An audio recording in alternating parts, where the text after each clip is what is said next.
Back in the early 20s, Herbert Austin, founder of the Austin Motor Company, wanted to produce an inexpensive people's car that would replace the motorcycle sidecar combinations that were popular at the time. He already knew how successful the Model T was for Henry Ford, and he liked the style of Peugeot's Quadrillette that was designed by Bugatti. His associates, though, were not thrilled with the idea. So he ended up designing the austin7 on his billiard table at home, or so the legend goes. I purchased the car in England approximately 7 years ago. It was actually the same as the very first car I ever owned.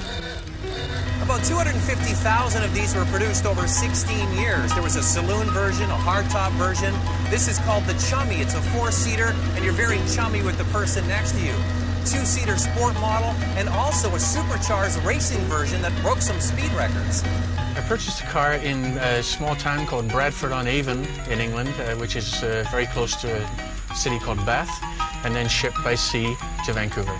With four-wheel mechanical brakes, the austin7 was actually ahead of its time.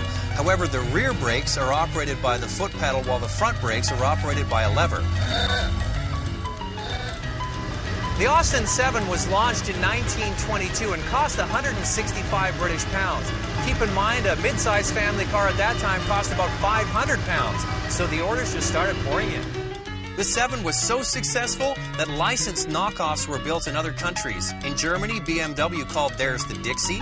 In France, it was the Rosengart. In Japan, the Datsun. And in the US, the Bantam.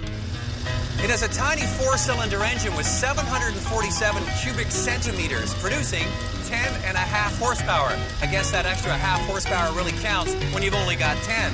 It also has a 3-speed crash gearbox, which takes a little bit of practice to shift smoothly.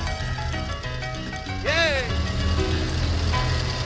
The 7 isn't as famous as the Model T or the Volkswagen Beetle, but it was the right car at the right time at the right price, and one of England's most historically significant vehicles. Cheerio, toodaloo. See you at the pub.